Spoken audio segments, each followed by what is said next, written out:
Hello， 大家好，我係老油條，郵輪嘅油啊。首先喺度祝大家2026年新年快樂，身體健康先。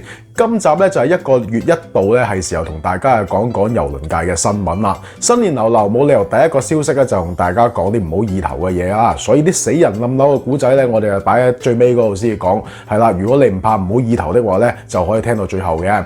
做人啊，新年嘅嘢個個都係想平平安安、開開心心去玩噶啦。所以第一個為大家帶嚟嘅新聞咧，就係2026年全世界旅遊10個最安全嘅國家。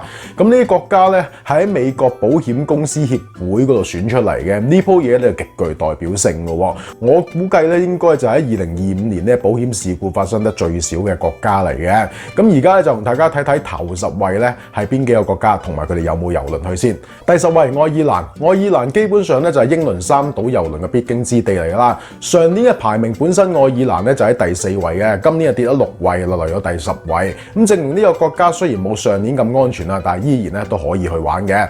大多數郵輪公司咧都有行程行英倫三島嘅，中間都會經過愛爾蘭。咁每年咧最多郵輪去嘅時間咧就係5到9月，有機會咧就同大家搞翻個愛爾蘭這樣遊，去睇下呢個地方有咩玩啦。第9位日本，日本上年咧都係第9位，今年咧都係一樣嘅。咁而2026年行日本嘅郵輪公司大概就有 Princess 啦、Celebrity 啦、MSC、Holland America、Silversea、Seabourn 等等嘅。嗱，講開日本咧，仲有一單新聞係關於日本嘅，等陣間再同大家慢慢交代。第8位瑞士，上年排名嘅第5位，今年係輕輕落咗少少啦，不過都算係保持得唔錯嘅。第7位阿聯酋，咁上年嚟講阿聯酋咧就喺15位之外嘅，今年咧大有進步啦。咁而喺2026年咧會行呢幾個國家嘅郵輪咧就有 MSC 啦、Celestial Cruise、Explorer Journey 同埋一個 Costa 嘅。第6位新西蘭，同日本仔咧都差不多啊，大家保持一樣，上年係第6，今年都係第6嘅。每年嘅年尾11、2月到3月左右啦，大部分嘅郵輪公司咧都會派船行過嚟新西蘭嘅。第5位加拿大，上年我哋係排第3，今年咧就跌到第5啦。咁通常咧9月、10月秋天之間咧就最多郵輪過嚟玩加拿大噶啦，夏天都有，不過相對嚟講咧就比較少。冬天就請你嚟咧，你都唔好嚟啊，除非你真係好中意玩雪啦。加拿大嘅天氣咧就好似我老婆咁啊，又 black ice 又雪暴，你冬天過嚟咧真係自求多福啦。咁個人嚟講，覺得加拿大對於遊客咧都算係好安全噶，畢竟我哋人口都係得個4000萬人，咁就算有啲係壞人，但係啲人咧都唔會壞得去邊嘅。而下一個咧第4位嘅國家更加啦，冰島40萬人口都唔夠啊，有時你想揾個人去睇下都冇啊。我估唯一嘅風險喺呢度咧就係風太大啊，所以啲車門開唔到咧，好難揾人救命咯。上年嚟講咧，冰島嘅排名咧係第1位安全噶，我估計今年佢落咗嚟係因為上年嘅天氣咧，冰島就唔係搞得太好，所以好多人 claim 保險咧而導致呢個排名下降嘅。咁而冰島嘅郵輪喺2026年咧相對嚟講都算少咗噶，有 Celebrity 啦、Holland America。有 Norwegian、Oceania 同埋 Viking 等等嘅。第3位奧地利，上年咧15強佢都入唔到奧地利，今年竟然一飆就飆到去第3位喎，咁厲害！究竟奧地利喺2025年發生咗啲咩事呢？咁而奧地利屬於一個內陸國家，冇乜郵輪去㗎，但係去嘅河輪咧就真係唔少啊！基本上每間河輪公司咧都有船經過奧地利嘅。如果你上年有去過的話，真係要請教下你覺得奧地利係咪真係咁安全呢？第2位澳洲，同新西蘭一樣啦，咁每年嘅年尾11、2月啊到3月之間咧，都會郵輪公司咧派好多船行呢邊嘅。咁同上年一樣啦，澳洲咧一樣係保持住呢個第2位嘅位置嘅，十分之安全嘅一個國家。第1位荷蘭，咁喺上年咧荷蘭咧就係第14位嘅，今年進步就好大啦，跳到去第1位。嗱，唔使講噶啦，荷蘭確實真係威噶，佢係一個郵輪同埋河輪嘅交匯處啊，應該可以咁講。例如 Viking 咧，好多行程都會係先做河輪啦，跟住咧就再喺度轉郵輪嘅，或者調翻轉都可以。荷蘭咧就係呢個接駁點啦。咁趁記得啦，講埋日本仔嗰單新聞先。咁大家知道啦 ，Royal Caribbean Spectrum of the Sea 咧就係常駐中國噶啦。咁今年計劃本來由1月尾開始咧就會去上海嗰度玩啲來回日本嘅行程嘅。咁呢個行程咧，就算攞住中國護照去咧，去日本咧都係唔需要呢個額外簽證噶。所以咧一直嚟講好受中國人嘅歡迎。但係問題就係近來呢個日本嘅首相同中國嘅關係咧就搞得唔係咁好，而令到中國嗰邊咧就叫啲民眾盡量唔好去日本。World Caribbean 暫時咧就宣布1月到4月從上海出發嘅行程咧都係唔會去日本噶啦，就改去韓國。5月之後嗰啲行程咧就待定。World Caribbean 官方嘅說法咧就係話想俾大家啲新行程、新嘗試嘅，而事實嘅嘢就係我唔明白韓國啲行程可以有幾新咯。畢竟10年前啊，中國亦都禁止遊客去韓國噶嘛。咁你話呢單嘢真係10年未去過，你又當係新咯喎。好彩佢係做郵輪啫，如果你話佢做人係咁叫翻10年前嘅旅遊就當係新旅遊嘅話，咁人生真係幾可悲啊！不過就算點可悲都好啦，我估計都冇以下一位老人家咁可悲嘅。一位69歲嘅婆婆唔小心帶槍進入咗巴哈馬，罰款之餘仲要坐監添。咁喺12月1號啊 ，Mary Robinson 一位69歲婆婆級別嘅老人家咧，就喺 Fort Lauderdale 嗰度上船啦，上 Liberty of the Sea。我諗佢有生之年都諗唔到佢郵輪會去到咁黑暗㗎。大家都知道啦，美國係可以帶槍嘅。咁呢位婆婆咧就係唔小心帶一支槍上郵輪。咁唔好歧視佢，確實真係有機會唔小心㗎。咁喺美國係一個帶槍合法嘅地方嚟㗎嘛。咁婆婆由屋企開車去到郵輪嗰度，趕住上郵輪嘅情況底下咧，佢就唔記得咗自己手袋裏邊咧有一支手槍。咁其實亦都係好正常嘅，有支手槍。咁手槍上邊咧就上晒子彈，另外仲有4 round 嘅後補子彈嘅。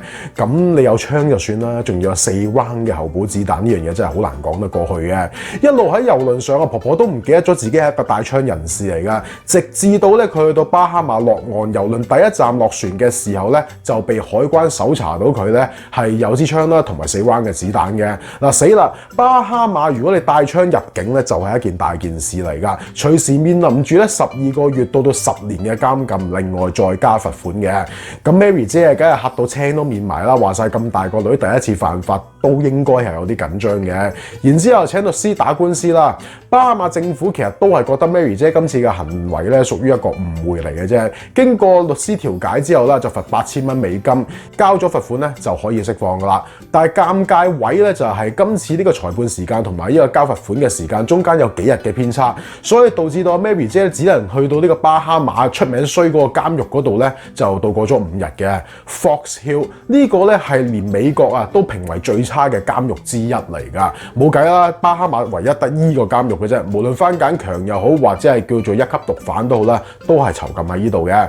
今次 Mary 姐呢個誤打誤撞造成人生嘅第一次嘅經歷咧，我覺得佢應該係可以入紙控告 Fort Lauderdale 碼頭嘅安檢㗎，告佢哋點解呢啲安檢人員喺佢帶槍上郵輪嘅時候咧冇及時查出。如果當時你哋啲安檢人員可以查得出嘅話咧 ，Mary 姐就可以避免啲8000蚊嘅罰款咧，同埋個牢獄之災啦嘛。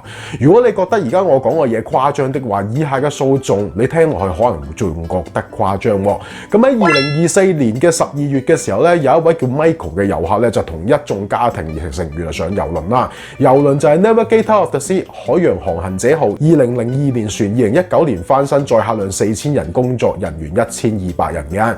今日講新聞，點解我會講翻一單2024年嘅行程呢？實質上當時咧就係因為 Michael 佢就飲醉酒喺船上咧就揾唔翻自己嘅房間，然後咧對船上嘅工作人員咧全部都暴力對待㗎，甚至乎係出力咁踢嗰啲房門啦。簡單嚟講就係發酒癲咯。嗱，老油條咧都係一個資深愛酒人士㗎。如果有人同我講話佢酒醉3分醒的話，我可以話呢個人基本上佢係從來未飲醉過㗎。佢只不過係思想上咧想嗨下油搏下懵咁解嘅啫。一個極度飲醉酒嘅人咧，真係確實1分醒都冇㗎。咁呢位 Michael 咧，除咗攻擊安保人員之外咧，仲破壞公共設施添。咁一般嚟講，普通嘅醉酒佬咧，郵輪公司會用輪椅啦推佢翻房，咁通常都有3、4個工作人員去負責㗎。咁佢交代翻俾家屬之後咧，就會離開㗎啦。你唔好問我點解會知喺船上嗰啲咁嘅輪椅咧，我都其實幾熟㗎。咁但係 Michael 哥咧，佢係攻擊性嘅行為，安保人員咧只能夠用呢個武力去鎮壓啦。咁結果3、4個安保人員咧就用晒全身力量，甚至乎係跪喺 Michael 哥身上咧去壓制住呢個 Michael 㗎。咁之後我發生咩事咧，我就唔知啦，因為暫時咧就係冇記錄嘅。結果到第2日咧 ，Michael 就因為機械性嘅窒息啦、肥胖啦、心臟肥大同埋酒精中毒嘅綜合影響之下咧，就過咗身。咁到1年後嘅今日咧，家屬咧，死者家屬就已經告上法庭㗎啦。當然告嘅咧就係 World Caribbean 呢間船公司啦。而狀告嘅第一個理據咧就係船公司允許 Michael 飲太多嘅酒。咁有證根據咧就顯示 Michael 當日係買咗飲飲套餐㗎。咁 Royal Caribbean 嘅飲飲套餐裏邊咧係冇限制嘅，冇一個 limit 話飲幾多杯嘅。咁當日工作人員咧一共係提供咗33杯酒類嘅飲品咧俾 Michael 㗎。本來我覺得 Royal 今次冇得輸啊，直至到我睇到33杯。嗱，大佬33杯係咩概念咧？咁一日裏邊飲33杯酒精嘅飲品，即係按啤酒嚟講，即係33支300ml嘅啤酒啦一日。